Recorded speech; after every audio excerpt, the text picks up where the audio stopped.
Сәлем баршаңызға. Бүгін мен қабыну ішек ауруы туралы, яғни IBD-те аталатын ауру жайлы сөйлескім келеді. Бұл негізінен екі аурудың қосындысы, ойық жаралы колит және Крон ауруы. Соңғы уақытта көптеген адамдарда анықталып жатқан ең кең таралған аурулардың бірі. Тек дәрігерге қаралып, диагноз қойғаннан кейін ғана сізде қабыну ішек ауруы бар ма, әлде басқа бір нәрсе ме, соны анықтай аласыз. Сондықтан нәжісте қан байқалса, мүмкіндігінше тезірек дәрігерге қаралыңыз. Осылайша сізде қабыну ішек ауруы бар ма, жоқ па, соны анықтай аласыз. Нәжістегі қан көбінесе ойық жаралы колиттің белгісі болып табылады. Қабыну ішек ауруына тән басқа белгілерге іштің ауруы, тәбеттің жоғалуы, салмақ тастау жатады.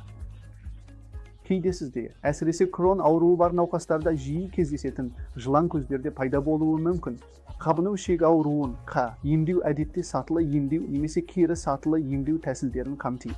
Үндістанда біз көбінесе емдеуді ауызша қабылдаудан бастайтын және әдетте биологиялық препараттар болып табылатын дәрі-дәрмектерге дейін ілгерілететін емдеуді күшейтеміз. Қазір нарықта ауыз арқылы қабылданатын биологиялық препараттар да бар. Қазіргі таңда нарықта қолжетімді жаңа дәрі-дәрмектердің арқасында қанмен ауыратын науқастардың жағдайы айтарлықтай жақсаруда. Көп адамдар қанмен қысты шатастырады. Екеуі де басқару бағыттары әртүрлі екі түрлі ұйым.